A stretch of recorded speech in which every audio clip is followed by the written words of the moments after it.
नमस्कार, मैं हूं मनमोहन भट्ट। केदारनाथ विधानसभा उपचुनाव के नतीजे तो 23 नवंबर को आएंगे, लेकिन वो 5 ऐसे फैक्टर्स कौन से रहे जो इस चुनाव के केंद्र में रहे।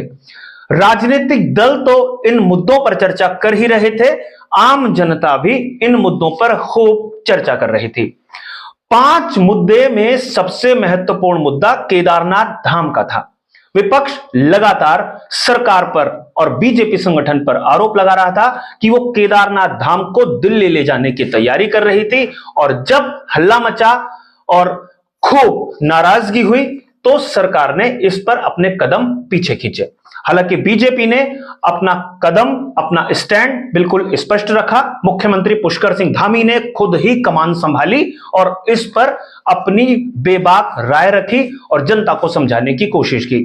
इसी से जुड़ा दूसरा मुद्दा रहा कि केदारनाथ धाम के मंदिर से सोना गायब हो गया, सोना चोरी हो गया। यह विपक्ष का दूसरा बड़ा आरोप था। इस आरोप में सरकार, संगठन और बद्रीनाथ केदारनाथ मंदिर समिति ने अपना स्पष्ट नजरिया पेश करने की कोशिश की। पिछले 6-8 महीने से लगातार इसकी चर्चा होती रही, लेकिन चुनाव में ये दोनों एक महत्वपूर्ण मुद्दा बने रहे। ये फैक्टर एक है केदारनाथ मंदिर को दिल्ली शिफ्ट करना और केदारनाथ से सोना चोरी होना। फैक्टर नंबर 2 था महिला सुरक्षा का। क्योंकि बीजेपी की प्रत्याशी है आशा नौटियाल, जो खुद महिला हैं, और विपक्ष यानी कांग्रेस ने यह सवाल बीजेपी और आशा नौटियाल से पूछा कि महिला सुरक्षा पर वो क्या सोचती हैं। अंकिता भंडारी का मुद्दा इस चुनाव में गरमाने की कोशिश कांग्रेस ने लगातार की। आशा नौटियाल ने इस मुद्दे पर अपनी बेबाक राय अभी जो रखी है वो रखी है, लेकिन जिस समय ये घटना हुई थी उस समय आशा नौटियाल चुप क्यों रही। इस बात को लेकर विपक्ष लगातार मुद्दे को भुनाने की कोशिश करता रहा।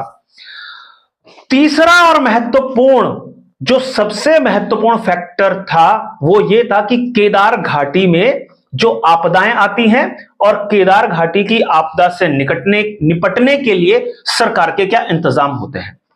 इस बार भी यात्रा कुछ समय के लिए रोकी गई थी, केदारनाथ यात्रा, और यह आरोप कांग्रेस ने लगातार सरकार पर और बीजेपी पर लगाया है कि उन्होंने यात्रा प्रबंधन ठीक से नहीं किया, और इस यात्रा प्रबंधन के ठीक से न करने के कारण यहां के व्यापारियों को, यहां के स्थानीय लोगों को नुकसान उठाना पड़ा है।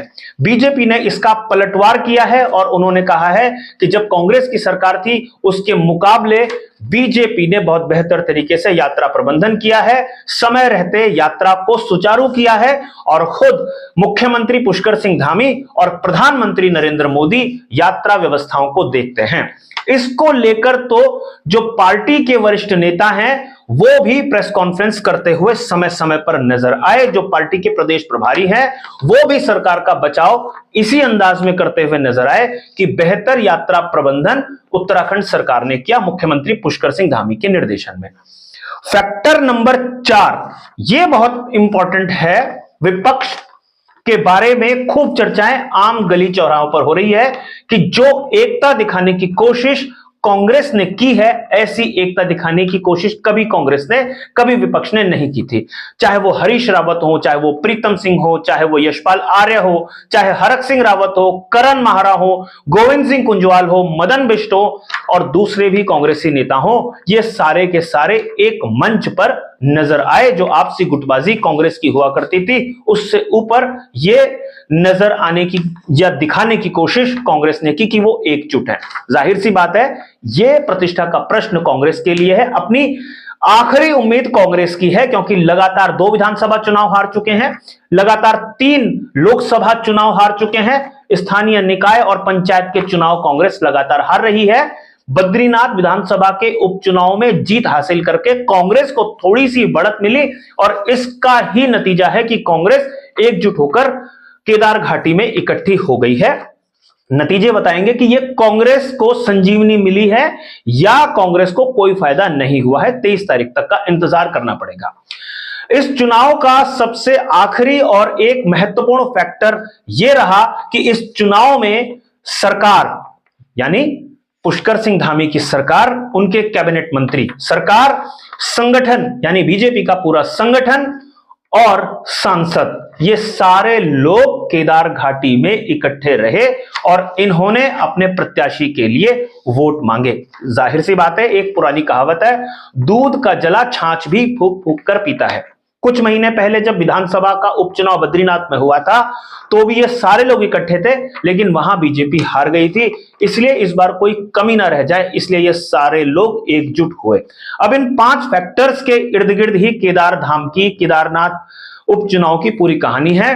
देखना यह काफी महत्वपूर्ण होगा कि 23 तारीख को क्या नतीजे आएंगे। अगर नतीजे बीजेपी के पक्ष में आए तो उसके ऊपर केदारनाथ मंदिर को शिफ्ट करने, केदारनाथ मंदिर से सोना चोरी होने के आरोप धुल जाएंगे। केदारनाथ धाम में यात्रा व्यवस्था को उन्होंने बेहतर तरीके से प्रबंधित किया है, ये अपनी उपलब्धि के रूप में वो जोड़ सकेंगे और विपक्ष के आरोप खारिज हो जाएंगे। महिला सुरक्षा पर जो लचीलापन दिखाने का आरोप कांग्रेस ने बीजेपी पे लगाया है, वो आरोप धुल जाएंगे और जो सरकार, संगठन और सांसद सारे मिलकर इकट्ठे लड़े, ये एक बड़ी उपलब्धि मानी जाएगी। और अगर नतीजे इसके उलट आए तो कांग्रेस की एकजुटता चर्चा के केंद्र में रहेगी, कांग्रेस और आक्रामक हो सकती है। तो देखना यह होगा किन मुद्दों पर जनता अपनी मुहर लगाएगी। अभी के लिए साथियों इतना ही, अगली रिपोर्ट में आपसे फिर मुलाकात होगी, तब तक इजाजत दीजिए, नमस्कार।